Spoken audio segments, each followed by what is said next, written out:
Buenos días de nuevo. Bueno, yo tengo ahora mismo el placer de presentar al segundo conferenciante, Manuel Lucena Giraldo, historiador, investigador del CSIC, especialista en historia de América, de hecho un americanista muy prestigioso, con estudios que se centran sobre todo en el 18, 19 y 20, al menos últimamente, con una gran vocación viajera, por lo que he podido ver trasteando por los buscadores de Internet. Ha sido profesor visitante en diversas universidades o instituciones académicas de Venezuela, de Colombia, de México, de Estados Unidos, de Gran Bretaña. Vocación viajera que evidentemente demuestra también su reconocimiento internacional. Una mirada sobre su obra, por otra parte, revela títulos muy sugerentes y desde luego una capacidad productiva muy importante. También líneas de trabajo muy atractivas.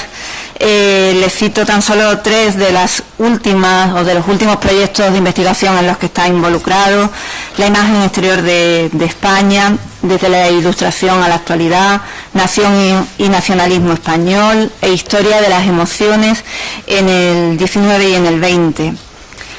Títulos publicados tiene muchos. Les cito también tan solo un par de ellos, los últimos, porque tienen una estrecha conexión con su presencia aquí. Me refiero a Naciones de Rebeldes, una monografía sobre las revoluciones de independencia latinoamericanas, que se publicó en 2009 o 2010. He encontrado las dos fechas, así que no lo tenía seguro, ¿no? Un libro creo que con un enfoque muy atractivo, ¿no? Que construye la historia de las revoluciones a partir de los grandes protagonistas, pero también de aquellos que los grandes relatos de nación dejaron de lado. Y el otro título que quería citar es su último libro, muy reciente, de 2011, sobre Francisco de Miranda, también con un planteamiento creo que muy atractivo, el del hombre extraordinario que fue, pero también el hombre de carne y hueso, con sus virtudes, con sus defectos, con sus contradicciones, en fin, lo que me parece intuir de este repaso pues tan rápido a su obra que he hecho a través de los títulos, es una proyección humanística muy evidente. También creo que se toma su profesión de historiador pues con una vertiente social muy clara. Es colaborador habitual en prensa, radio y televisión, tanto en España como en América. Y bueno, para dejarle ya tiempo a él, ¿no? A este congreso no viene a hablar de nada en concreto de sus últimos trabajos, sino de lo que le pedimos, que fue un estado de la cuestión sobre la historiografía que han generado a día de hoy las revoluciones de independencia latinoamericana.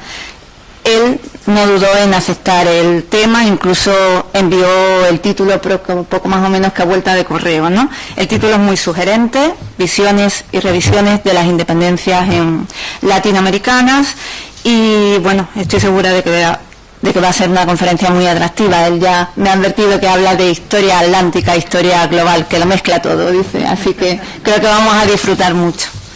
Bueno, pues muchísimas gracias.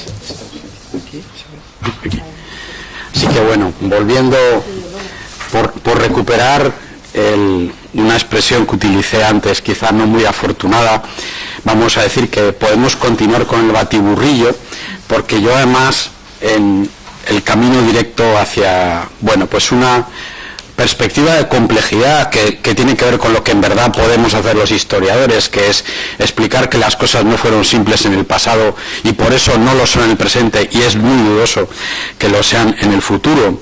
Quiero ofrecerles una revisión y una visión historiográfica de las independencias latinoamericanas. Por supuesto, quiero empezar por agradecer a los organizadores y especialmente a la Universidad de Cádiz, a mis queridos amigos Alberto Ramos, Marieta o Lola, la posibilidad de estar esta mañana en Cádiz.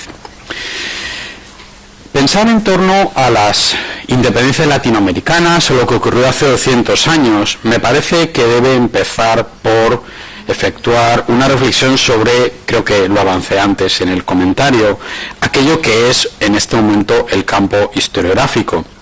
Y ello tiene que ver con muchas prisiones conceptuales, con muchos principios creados, con presunciones que están en los medios de comunicación, desde los periódicos hasta Internet, en torno a qué fue lo que pasó hace 200 años.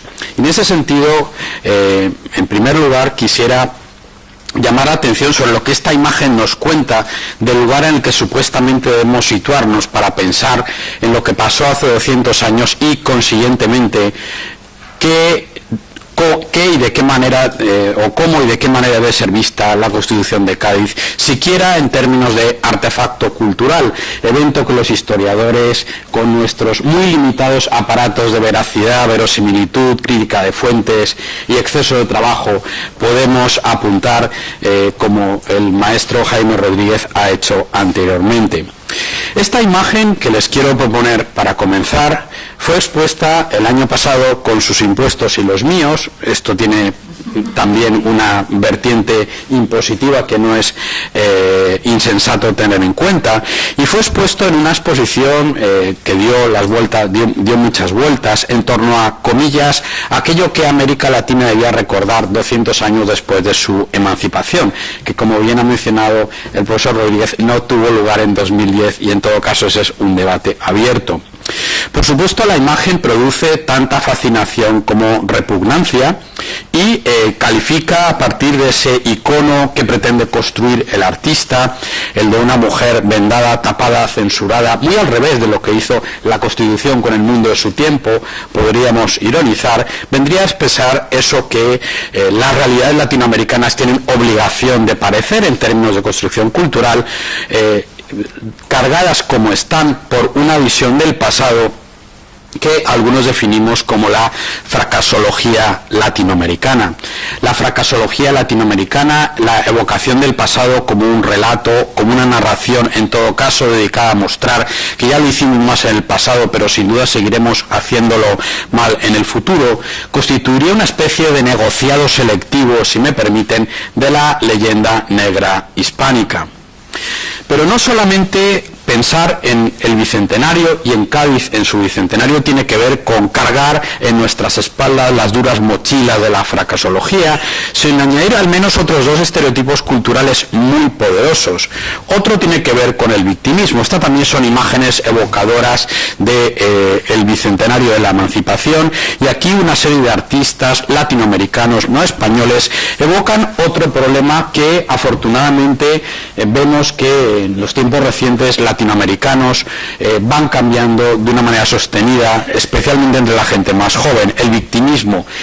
No podemos suscribir el victimismo como un mecanismo teleológico de explicación. No siempre los imperios fueron terroríficamente malos y nefastos, y en cualquier caso explican solo una parte del presente.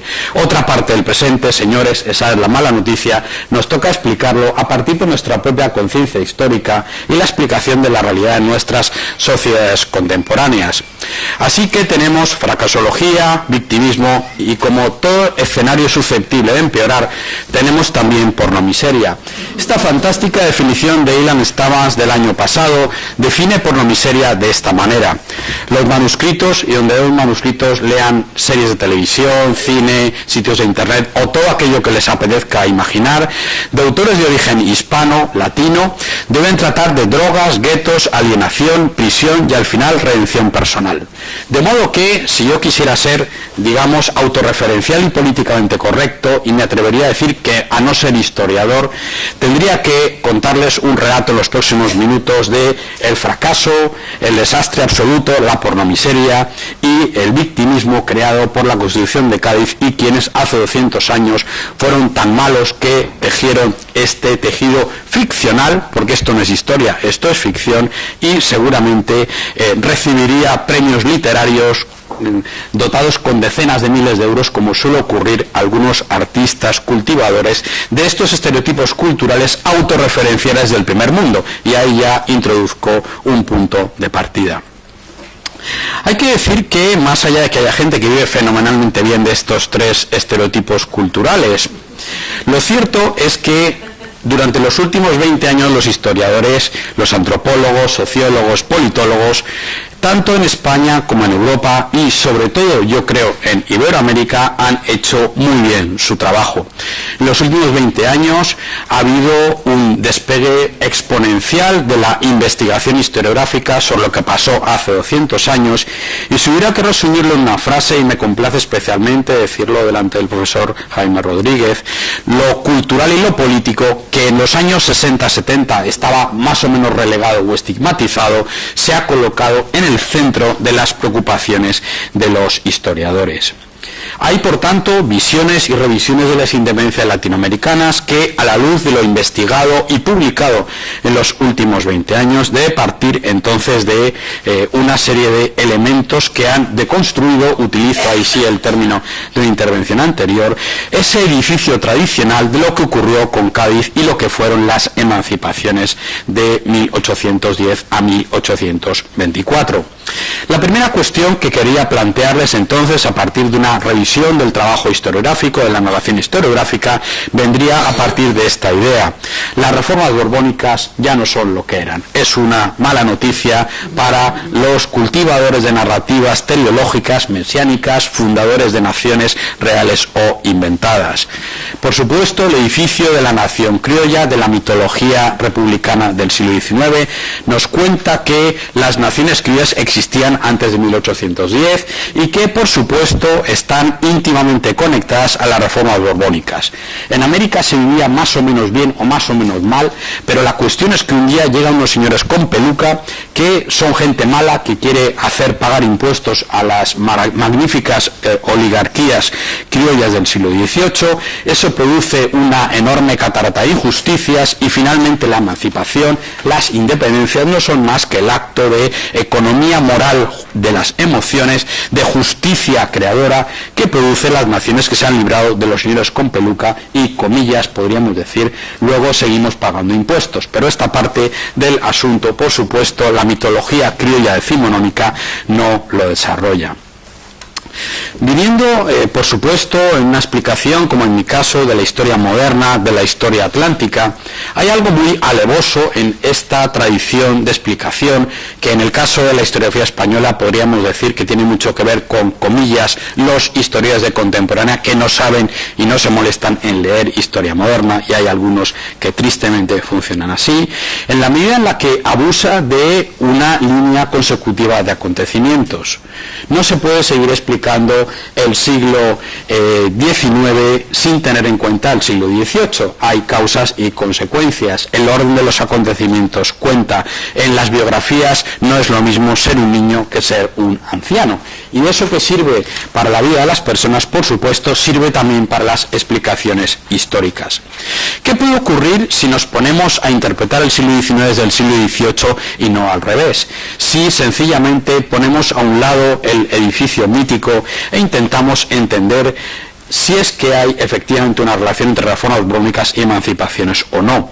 ¿Qué es lo que ocurrió realmente y cuándo empiezan las reformas borbónicas?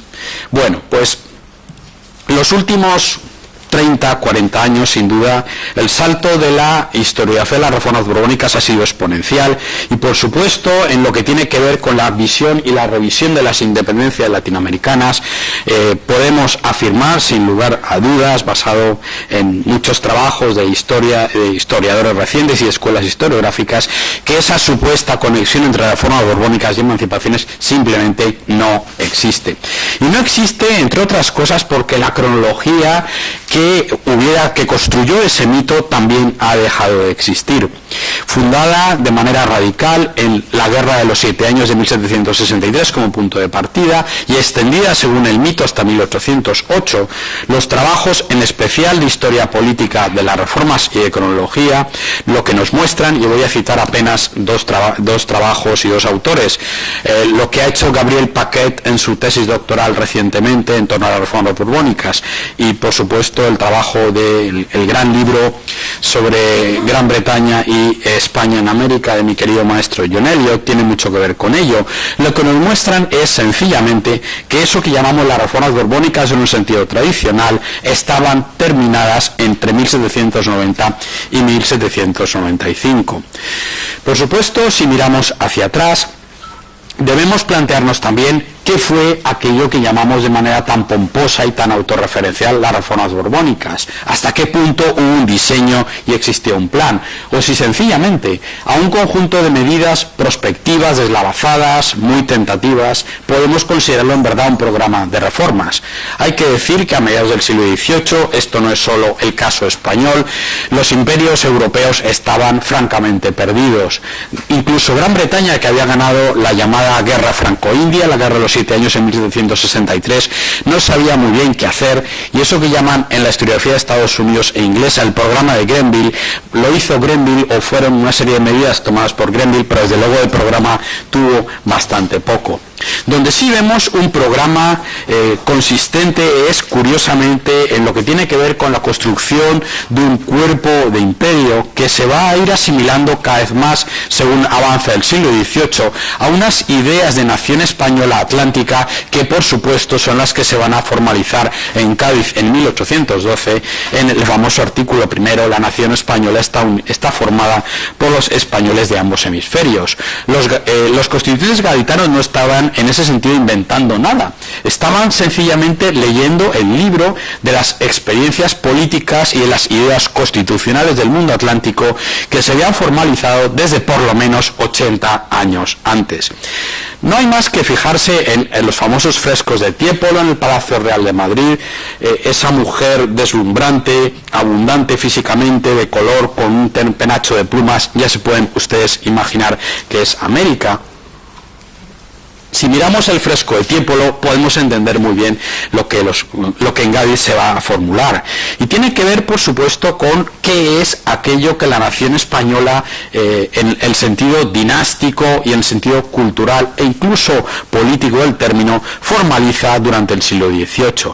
De modo que aquí el elemento sustancial, y tiene mucho que ver con esa deconstrucción de las reformas borbónicas como productoras automáticas de ruptura de imperio, eso tiene que ver, repito, con cuál es el mundo compartido de los españoles europeos y de los españoles americanos a partir de 1730-1740.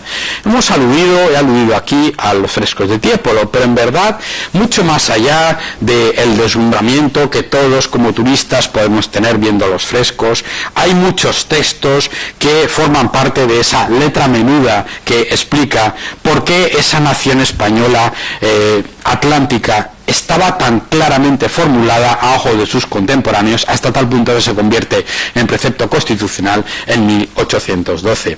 Fíjense en este dibujo del rey arbitrista que el gran futuro botánico, médico entonces del virrey de Nueva Granada, José Celestino Mutis, elabora en los años 1760. Podríamos decir irónicamente que nos refleja un rey condenado al cambio, condenado al arbitrio, condenado al proyecto. Podríamos decir también que aquí contenemos una imagen que nos define muy bien que los reyes, además de otras cosas, se ven obligados a pensar en las ideas políticas. Sin duda el Palacio Real condensaba de manera perfecta ese edificio constitucional de la monarquía española de ambos hemisferios que se pone en marcha a partir de la época del reinado de Felipe V y en especial, me parece, con el reinado de Fernando VI. Lo que quizás se suele olvidar demasiado es que este edificio simbólico y político del Palacio Real madrileño, como síntesis de ese gobierno de una nación española en trance de constitución, en trance de cruce desde la antigua monarquía compacta hacia una nación monárquica y dinástica, contenía a lo americano en el centro del esquema y no en su periferia. Se suele olvidar también que en los 4 vértices del cuadrado formado por el Palacio Real hubieran figurado, de acuerdo con el plan inicial, 4 estatuas pertenecientes a los reyes de Navarra, de Castilla, de Aragón, y el cuarto, oh sorpresa, hubiera sido Atahualpa, tal y como es evocado en esta larga colección de estatuas que reproducen para uso, disfrute y pedagogía política cuáles son las figuras verdaderamente emblemáticas, diríamos hoy, de la monarquía española española reformada. Por supuesto, la ficción marcada aquí por el providencialismo no se puede olvidar como otro elemento sustancial a la hora de entender qué fueron las reformas borbónicas. Esta imagen forma parte de una tesis doctoral de Vicente de Memije que elabora en Manila y que nos representa el imperio español como una inmaculada concepción. En los pies de la Virgen están las Filipinas, los brazos son las Américas, el brazo izquierdo América del Sur, el brazo derecho América del Norte. Las piernas son los derroteros de navegación, del comercio y de la armada, y en la cabeza está la península, y este es el edificio imaginativo, el aspecto simbólico del mundo hispánico que Memije define dentro de esa atmósfera de las décadas de los 60, que, repito, se nos ha presentado tradicionalmente en la historiografía como un momento fundamental en la redefinición de las reformas, pero hemos aprendido mucho en los últimos 20 años, y lo que hemos aprendido sobre todo es que esto está conectado con la guerra de 1757-63, la guerra de los 7 años, pero viene de mucho antes. Desde luego viene como mínimo de el Tratado de Madrid de 1750. La monarquía española empieza su proceso de reformas en los reinos de Indias cuando han concluido en la península. Y eso tiene un dato muy concreto, un momento concreto. En 1747 termina el proceso de implantación de la nueva planta en los reinos peninsulares. Por decirlo de otra manera, en 1747 los habitantes de la España europea obedecen ya a la misma jurisdicción y a la misma ley. Ha terminado ese proceso iniciado en 1707, en 1747. De modo que lo lógico es, evidentemente, trasvasar ese programa de, podremos decir, nacionalización jurídica y provincialización de los antiguos reinos separados hacia el mundo americano. Solo 3 años después, me parece a mí, el Tratado de Madrid 1750, todos tenemos más o menos la película La Misión como referencia ficcional que explica estas cuestiones, se empieza a trasvasar allí por la vía de la ciencia, la tecnología, el control directo por parte de la autoridad monárquica de los territorios de los territorios americanos, y en fin, ese programa de nacionalización de acuerdo con las ideas de la monarquía borbónica del 18 se empieza a trasvasar al mundo americano.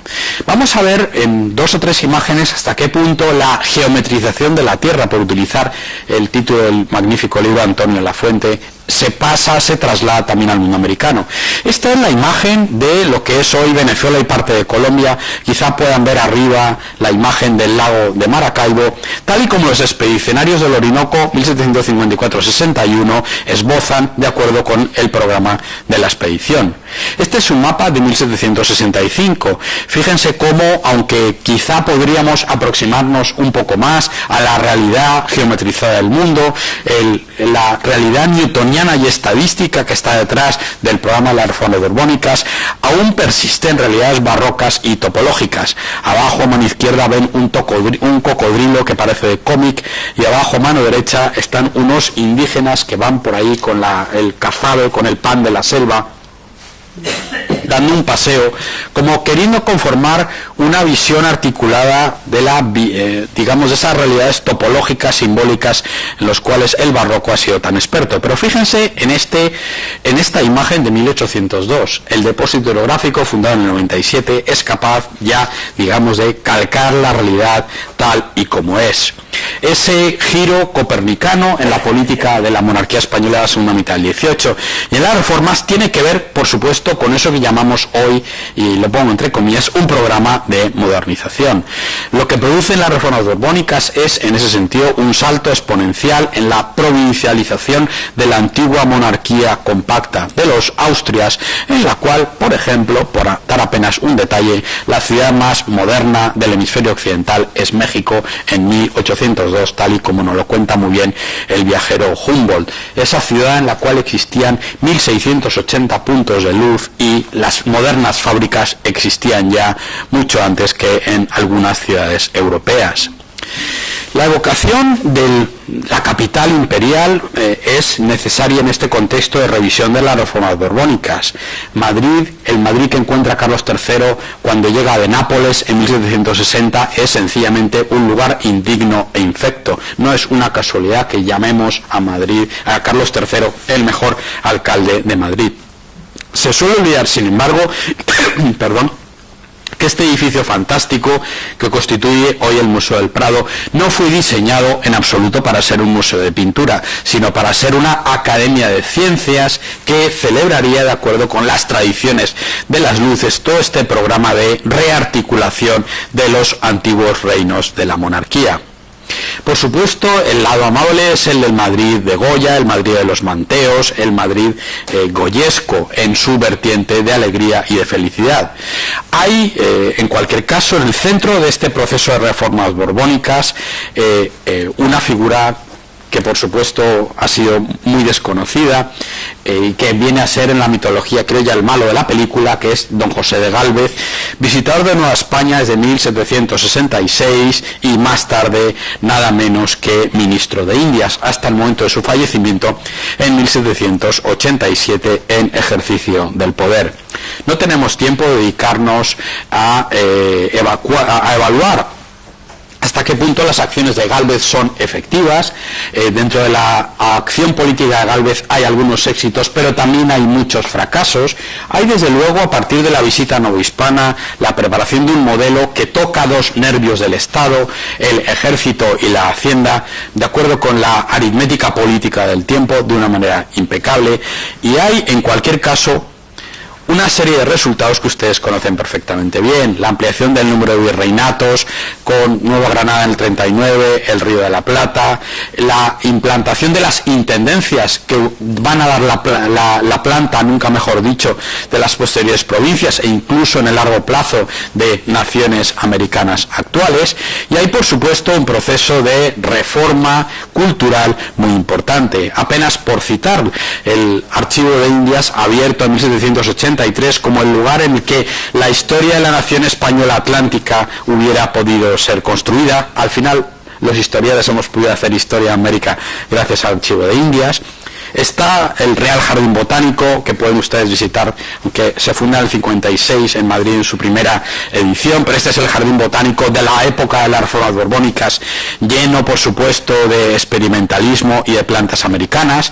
Hay un gabinete de historia natural, que es la actual Academia de Bellas Artes de San Fernando, al comienzo de la calle de Alcalá, que se funda también en esta época y que contiene, por supuesto, plantas, piedras, fósiles e incluso, comillas, monstruos americanos como el gigante Pedro Antonio Cano, que es enviado por el virrey Ezpeleta en la década de 1790 para ser expuesto. Él pasa unos cuantos años en Madrid para ser expuesto dentro del Gabinete de Historia Natural, repito, dentro de un proceso de lógica pedagogía política, porque qué grande es una monarquía que produce o que contiene un gigante como este. Esa es la lógica de los ministros de la época. Es un momento de absoluto esplendor y en ese sentido yo creo que recordar la importancia del momento de la muerte de Carlos III en 1788 es determinante. ¿Hasta qué punto estas políticas, unas casuales, otras no, producen efectos? Lo que sabemos es que en 1788, cuando Carlos III muere, la monarquía española tiene 266 barcos de guerra y 50.000 marinos y marineros en la matrícula, lo cual expone algo tan obvio como que el imperio tiene que tener marina o no es imperio, o a fin de cuentas ahí hay un músculo medio en ojos contemporáneos del éxito de las políticas que todos estos diseños han ido consiguiendo para integrar y provincializar en ese sentido los antiguos reinos de Indias. Esta imagen a mí me parece la imagen perfecta del éxito de estas políticas. Don José Solano y Bote está en este momento, en 1781, enfrente de las costas de la actual Florida, en Pensacola, que viene de panza y cola. Es una de las más importantes batallas de la guerra de independencia de Estados Unidos. Evidentemente no está dentro de la narrativa del mito nacional estadounidense, pero en cualquier caso me parece evoca muy bien la importancia y el éxito de las políticas de la Armada a través de figuras como don José Solano, que ha sido además capitán general de Venezuela y de Santo Domingo y expedicionario del Orinoco, y que por supuesto tienen una cobertura instantánea a partir del Ministerio de Marina, tal y como don Antonio Valdés lo representa en la época en la que, finales de los 80, se ponen en marcha los grandes dispositivos hidrográficos y cartográficos de la Armada, junto con la expedición de Malaspina de circunnavegación alrededor del mundo. Don Antonio Valdés permanece, por patriotismo y por amor al servicio, diríamos en términos navales, hasta 1795 en el Ministerio de Marina. Y en ese sentido, el hecho de que quien ha sido la pieza maestra del programa de reformas navales deje el ministerio porque literalmente no puede aguantar más a Godoy, es curioso que la mitología criolla no haya incorporado estos elementos, porque realmente luego de Carlos III entramos ahí sí en el reino de la incertidumbre. El segundo punto, en ese sentido de revisión de las independencias y de la Constitución de Cádiz, tiene que ver con las nuevas cronologías del mundo atlántico. ¿Qué quiere decir 1808 y 1810? ¿Qué pasa con las patrias bobas y viejas y las independencias relativas y absolutas, y con la Constitución antigua y el ultramontanismo? Vamos a ir, por supuesto, por partes, en la medida en la que espero haberles convencido de algún modo que las reformas borbónicas han terminado en el 90-95 y lo que ocurre luego es otra cosa. Hemos hablado antes un momento de la figura de Antonio Valdés, ministro de Marina, pero sobre todo impulsor de una reforma de las reformas. En 1789, a partir del 89 hasta el 95, Antonio Valdés está detrás de una serie de políticas que intentan volver al viejo mecanismo de negociación de la monarquía española en el modelo de las Austrias, y por ejemplo se fundan un montón de consulados, los famosos segundos consulados americanos, en La Habana, Guatemala, Cartagena, Caracas, Buenos Aires, muchísimos sitios. Hay también algunas cesiones en las cuestiones fiscales y hay un proceso de rearticulación del equilibrio comercial en el mundo atlántico tal y como había funcionado en la década de los 80. Hay una profunda crisis financiera también en 1787. Lo que quiero simplemente indicar aquí es que en este horizonte 1787-90, 1808, y esto lo ha expuesto muy bien John Eliot en su libro de Imperios Comparados, lo que tenemos es un balance de las reformas que es completamente contradictorio. Mientras las reformas coloniales en la América británica producen la independencia de Estados Unidos, en la América española las reformas y las contrarreformas, sobre todo en la época de Valdés, lo que producen es el mantenimiento del edificio constitucional de la lealtad en el mundo atlántico. Por decirlo de otro modo, los españoles americanos no se independizan no ponen en marcha sus procesos autonómicos, aunque lo intenten en Quito en 1809, hasta 1810. O, de acuerdo con el edificio mitológico criollo, las independencias comienzan en algún instante dado a partir de 1810. Por supuesto, entre 1790 y 1808 hay un enorme deterioro de la situación política, económica del mundo atlántico. Por un lado tenemos ese espejo que tiene que ver con la pérdida de la calidad de las élites políticas que administran el Imperio español, reflejado perfectamente en este cuadro la familia de Carlos IV, pintado unos años después de que el conde de Aranda, por ejemplo, proponga, no le hacen caso, construir, levantar, establecer en Granada un seminario de nobles que hubiera servido para que los hijos de los nobles indígenas americanos se hubieran educado en este nuevo patriotismo español compartido. Pero hay muchas cosas más. La revolución de Haití, que se pone en marcha en 1791 y que es el verdadero factor de visibilidad de los efectos de la Revolución Francesa en la América española. Lo que pasaba en París los habían dos exquisitos, y los efectos, es risible pensar que a un criollo de Cartagena de Indias le podía afectar más lo que pasaba en París que lo que pasaba en Haití. Evidentemente, en este contexto de sociedades barrocas multiétnicas con una fuerte población de castas, mulatos, zambos, negros libres, evidentemente este es el factor que resulta más interesante. La llegada de Napoleón, en ese sentido, al mundo de la América española tiene que ver sobre todo con el intento de reintroducción subrayo, reintroducción para, digamos, partidarios de efectos benéficos de la Revolución Francesa, reintroducción de la esclavitud, como Napoleón intenta en Guadalupe, Martinica, y lo intenta también en Santo Domingo a partir de 1801-1804. Estos son los verdaderos efectos revolucionarios. Pero el elemento sustancial en términos de deterioro y de cambio tiene que ver con el declive radical de la Real Armada a partir de finales de la década de 1790 y en especial a partir de la batalla de Trafalgar. Por supuesto, podemos aludir al fácil expediente de pensar que la batalla de Trafalgar fue un evento de la historia de España.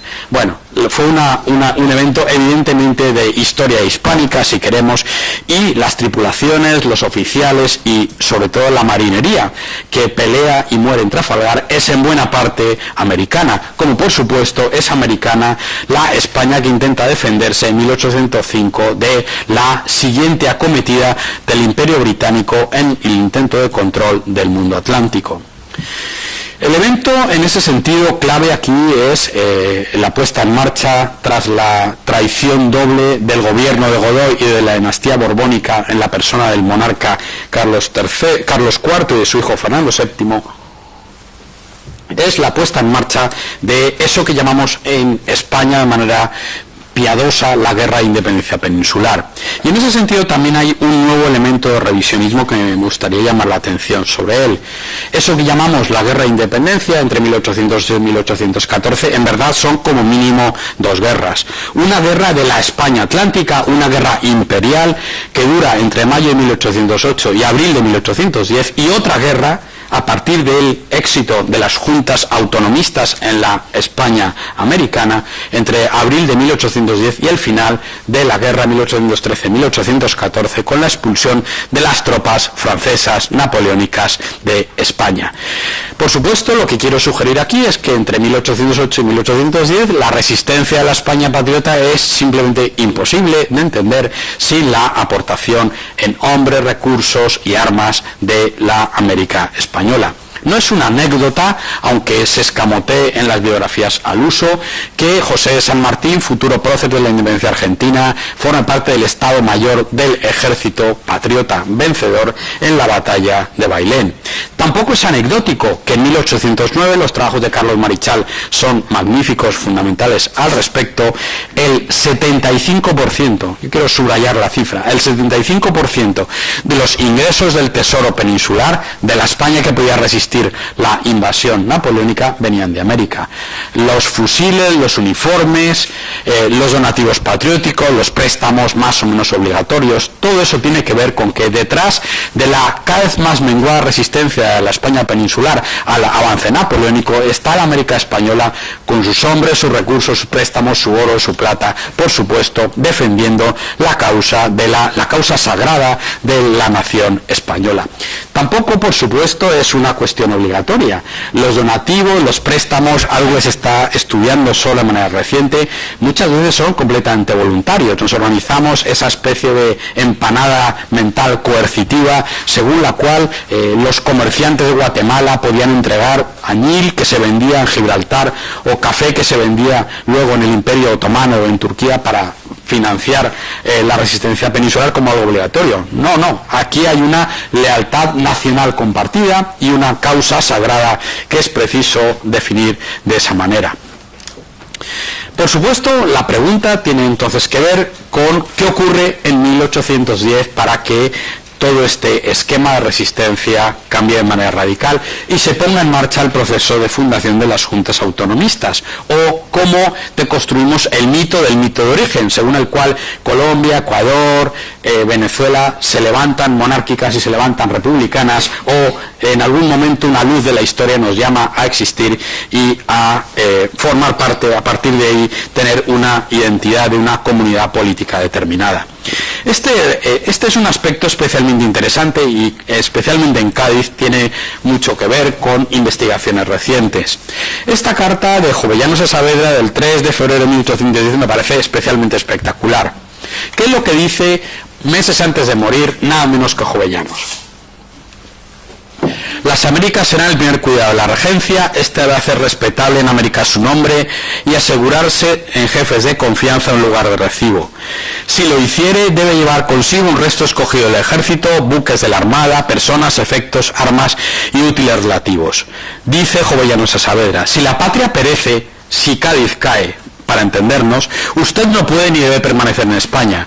Sea usted con sus dignos compañeros del salvador de la patria, sean si no los salvadores de América.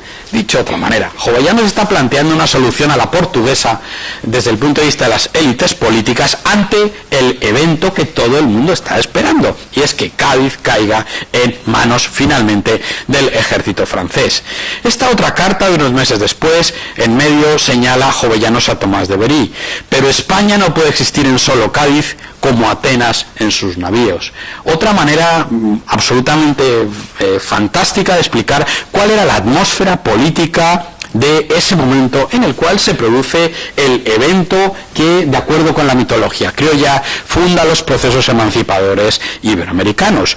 El golpe de Estado de los privilegiados, la deposición por la sacarocracia, entre comillas, y los señores del cacao caraqueños el 19 de abril de 1810 del capitán general Vicente de Emparan, acusado evidentemente de ser afrancesado y de gobernar de manera irregular, por haber sido designado por Godoy, por haber sido designado por José I Napoleón o por cualquier otra cuestión. Eso quiere decir entonces, por reducirlo a un principio historiográfico, que los españoles americanos realmente ponen en marcha el proceso juntista de manera exitosa solo cuando la resistencia de la España peninsular, si no hoy, mañana, va a caer. Hay un viejo artículo de Demetrio Ramos de la década de los 60 que nos habla del efecto que produce en Caracas las noticias de la batalla de Wagram, la última batalla cuando ya Austria cae en manos napoleónicas, en los privilegiados de Caracas, en los señores del cacao, y cómo ellos ven una secuencia de eventos absolutamente lógica y reaccionan de manera conservadora. Si desaparece la resistencia peninsular, seremos parte de Francia. Si somos parte de Francia, no podremos vender el cacao.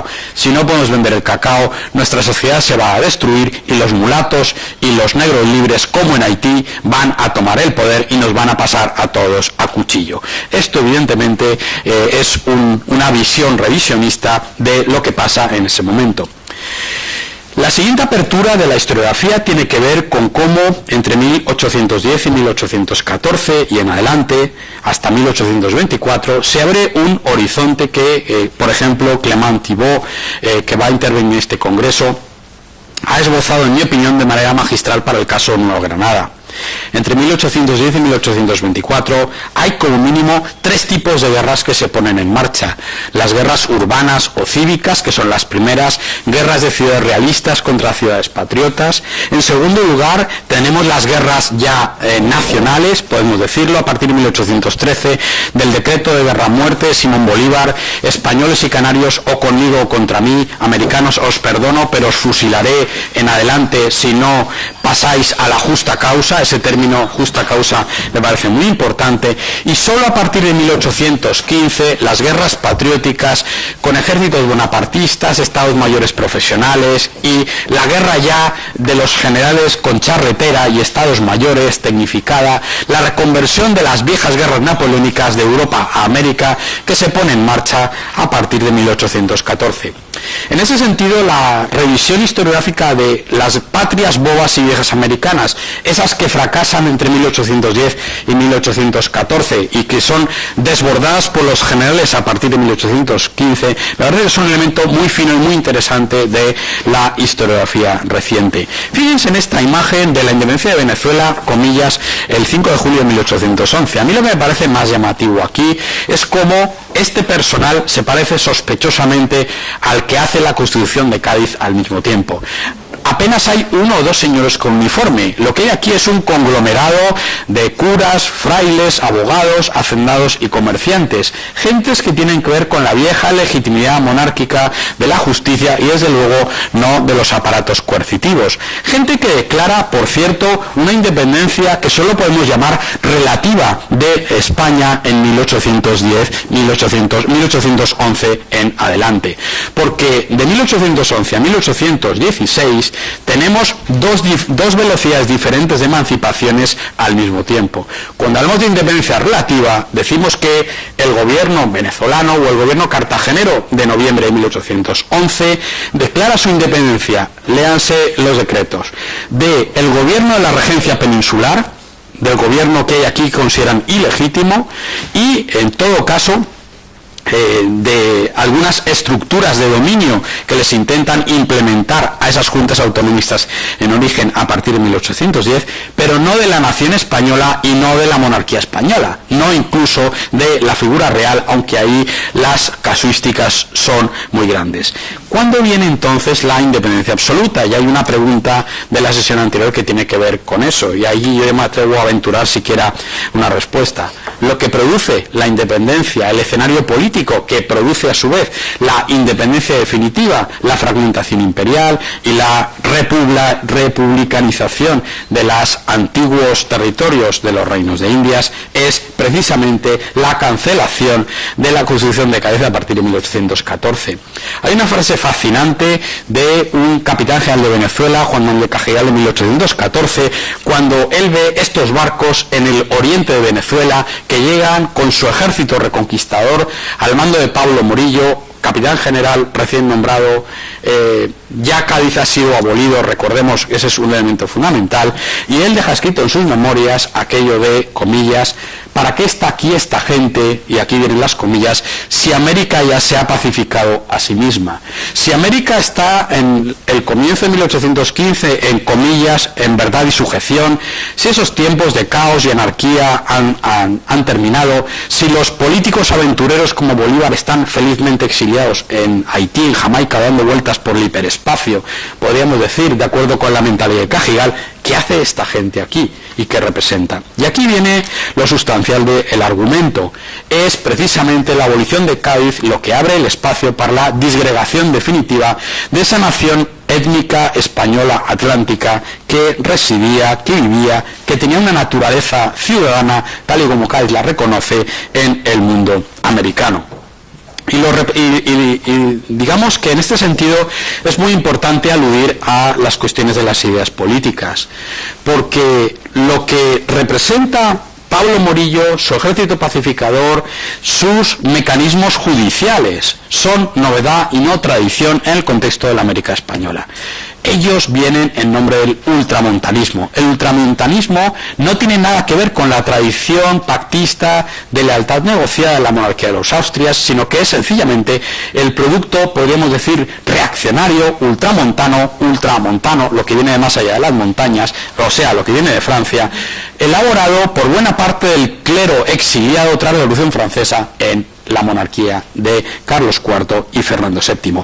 Esto es ajeno a América, esto es novedad y no es tradición. Eso explica que alguien patriota como Juan Germán Rocio en 1817 deje escrito que qué buen rey fue Carlos III. Él sí era un rey que respetaba las reglas y la Constitución americana, en vez de estos señores que llegan ahora, lo meten a uno en la cárcel, le incautan, mandan a la familia también a la cárcel, le incautan las haciendas, incautan el comercio y no respetan ley ni Constitución, no respetan naturaleza, y eso es lo que sencillamente ha producido el contacto, comillas, con el modo de proceder del Estado bonapartista, tal y como se construye desde finales del siglo XVIII como monstruo y última reencarnación de la terrible Revolución Francesa. No tenemos tiempo de repasar, aquí está la figura de Morillo, no tenemos tiempo de repasar elementos sustanciales que hay aquí, pero yo creo que lo fundamental ya está expresado en la medida en la que esto no tiene nada que ver con lo que ocurre antes. Ya, si antes hubo guerra de unas ciudades realistas contra otras ciudades autonomistas, y luego tenemos un intento de ingeniería social por parte de Bolívar de vivir la comunidad política, ahora lo que tenemos ya son los ejércitos patriotas combatiendo unos contra otros. Fíjense en esta evocación, por supuesto, una caricatura de San Martín cruzando los Andes. Es un ejército profesional, como por supuesto pudo ser aquel del cual él forma parte en Bailén.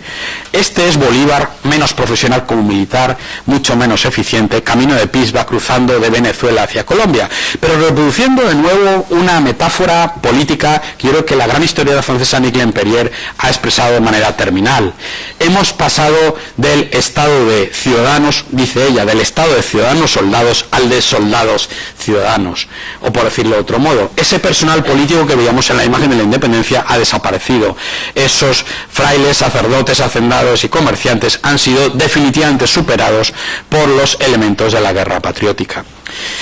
Otro elemento reciente historiográfico tiene que ver, por supuesto, con cómo las naciones realistas de esclavos o de indígenas se formalizan y cómo, por ejemplo, grandes antropólogos, y quiero citar aquí a Marcela Echeverry, han hecho trabajos absolutamente extraordinarios para explicar cómo indígenas o esclavos forman parte del pueblo realista, así definido en los documentos y a ojos de los contemporáneos, y cómo son ellos finalmente los que sostienen hasta 1824, hasta la batalla de Ayacucho, el edificio de la resistencia, de la legitimidad frente a los insurgentes cada vez mejor armados, con legiones extranjeras, repito, con soldados de fortuna, formando parte ya del entramado de los ejércitos y, por supuesto, cada vez más conscientes de lo radical de las alternativas que deben llevar adelante. Quiero terminar entonces con esta imagen, la de Cádiz en América y América en Cádiz, y proponerles algo que yo creo que tiene que ver con el comienzo de mi intervención, con la necesidad de una historia global de América Latina y con el final de la anomalía, con la necesidad de construir una historia que entienda ese entorno de partida del mundo atlántico, un entorno multiétnico, barroco y multicéntrico, porque así era el Imperio Español de 1800, un imperio con muchos centros y un imperio con muchas etnicidades. Por supuesto, hablar de Cádiz en América quiere decir, y lo han hecho ustedes de manera perfecta y se seguirá haciendo en el Congreso, de los resultados evolutivos de los experimentos constitucionales de Cádiz, por ejemplo en Centroamérica, por recordar el viejo libro de Mario Rodríguez tan interesante, y muchos otros. Pero no solo evolución, también, comillas, no solo tráfico de Europa a América, sino mucho tráfico de América hacia España. Muchos efectos en la medida de la Constitución de Cádiz, como dice Tomás Pérez Bejo, no es una Constitución española sino hispánica, o como sencillamente lo que se inventa, y ahí sí voy a un contexto de escala mayor, en 1812 en Cádiz, es un modelo de ciudadanía que dentro del ciclo de las revoluciones atlánticas es absolutamente fundamental. Y quiero terminar con esta imagen de una plaza de Comayagua en la actual Honduras en 2007, que seguro que ustedes han visto ya. Esa columna lo que conmemora es sencillamente la propia Constitución, aunque en medio del medallón lo han borrado y seguramente mucha de la gente que va a esa plaza no sabe que esto celebra la Constitución de Cádiz. ¿Qué es, en términos comparados de las revoluciones atlánticas, lo que aporta realmente Cádiz y la reflexión de esas élites políticas imperiales, ilustradas y luego liberales, que se reúnen en esta plaza sitiada y elaboran una carta como la Constitución gaditana? Por una parte, tenemos que valorar todo lo que se vincula al experimento electoral, y el profesor Rodríguez lo ha hecho de manera magistral.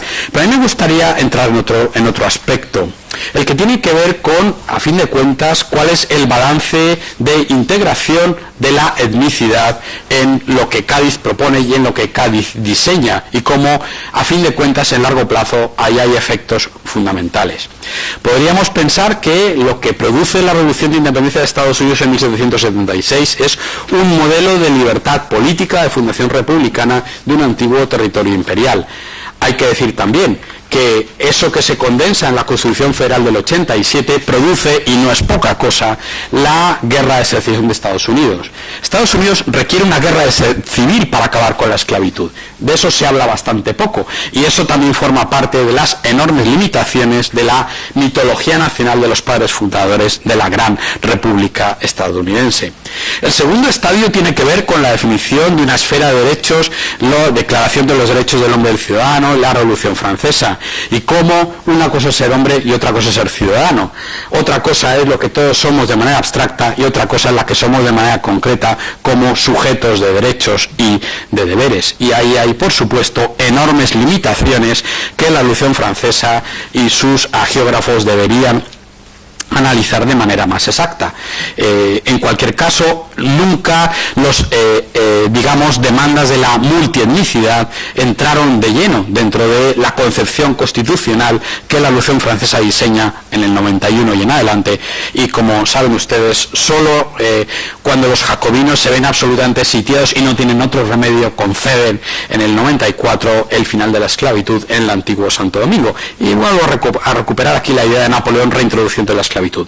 Y finalmente, ¿qué es entonces lo que representa Cádiz en esta instancia? Me parece a mí que la entrada, la reflexión, el dar cabida definitivamente a el mundo moderno, que es un mundo multicéntrico, que es un mundo no evolutivo y que es un mundo en el cual negros, castas, indígenas, mulatos, zambos, el producto de la globalización tal y como se organiza de manera imperial desde finales del siglo XV, van a, comillas, producir en el largo plazo en el mundo atlántico. Ni mulatos, ni indígenas, ni zambos estaban, por supuesto, dispuestos a quedarse en casa viendo cómo la moderna ciudadanía se creaba ante sus ojos. Y Cádiz fue, pese a todo, suficientemente sensible y suficientemente sustancial para que ese color de la ciudadanía esté hoy, 200 años después, en el centro de nuestras preocupaciones. Muchas gracias.